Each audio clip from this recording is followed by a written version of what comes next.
Good morning, children. Today we are going to read Kate Chopin's The Story of an Hour, which is considered as a classic of feminist literature. The main character's surprising reaction to her husband's death reflects the often complicated feelings women in the late 19th and early 20th centuries had about marriage.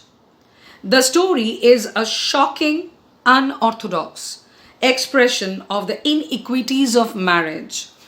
This story is basically about self assertion.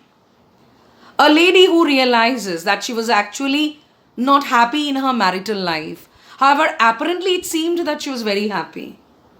But suddenly, a news is rendered to her that her husband is dead. And initially, however, it was definitely a very strong blow. But slowly, in due course, she realizes that throughout these years that she was married, she was actually confined. So, this is an epiphany that strikes her that after all, she was not happy in her marriage. Her husband's death gives her the time to realize that it was not right actually to submit her individuality unto another person. So after her husband's death, she understands or she conceives or comprehends that her liberation is of more importance than being married and being dominated. Through the story, actually, the writer questions the institution that is marriage. Now, who was Kate Chopin?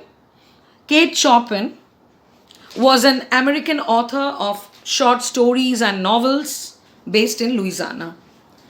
She is now considered by some scholars to have been a forerunner of American 20th century feminist authors of Southern or Catholic background.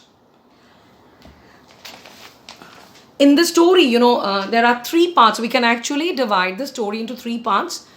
The theme is very important. What is the theme about? It is actually about emancipation, liberation. And another very important part of the story is symbols. We have a lot of symbols in the story. And at the end of the story, actually the story ends with an irony. There's an ironical twist. The end seems to be ambiguous because, after the main protagonist, she gets the information that her husband has been killed. Initially, it seems apparently that she breaks down and then she goes to her room, sits there, and there is a total different realization as a whole. And to the end, we find there's a misinformation. Actually, her husband did not die. He returns back, quite oblivious of what has happened. He enters, and as soon as he enters, what happens is the protagonist, she was taken aback and she dies. Now the doctor has been called, and the doctor comes to the conclusion that she died because she was very happy. She was jubilant. It was euphoria that made her die. Euphoria at the commencement, assurance of her husband. But we, the readers, when we go into the depth of the story, we get to understand that it was actually not correct. It is not that she died out of happiness. It was not that she died out of happiness. Because, initially it's been said, that this protagonist, Mrs. Mallard, she was suffering from a frail heart. She had a heart disease. So the doctor comes to the conclusion that she was so excited. She was so overwhelmed with happiness that she could not control her happiness and she died. But that is the apparent explanation. But when we go into the depth of the story, there's a total different interpretation in the story.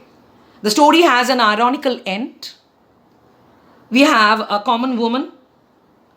And when we begin the story, if you look at the story, we find, Mallard, she's addressed as Mrs. Mallard.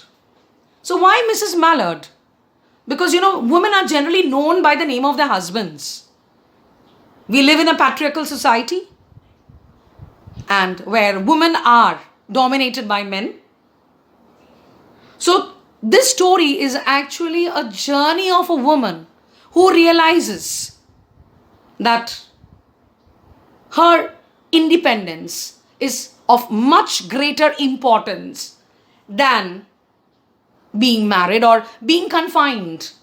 Generally, women are expected to conform to the societal norms. Women are supposed to stay bound to domestic chores. When we look at the story, we find, it is the husband who has the latchkey in his hand. And we find the main protagonist, that is Mrs. Mallard, she stays within the four walls. And the husband is allowed to go out and work.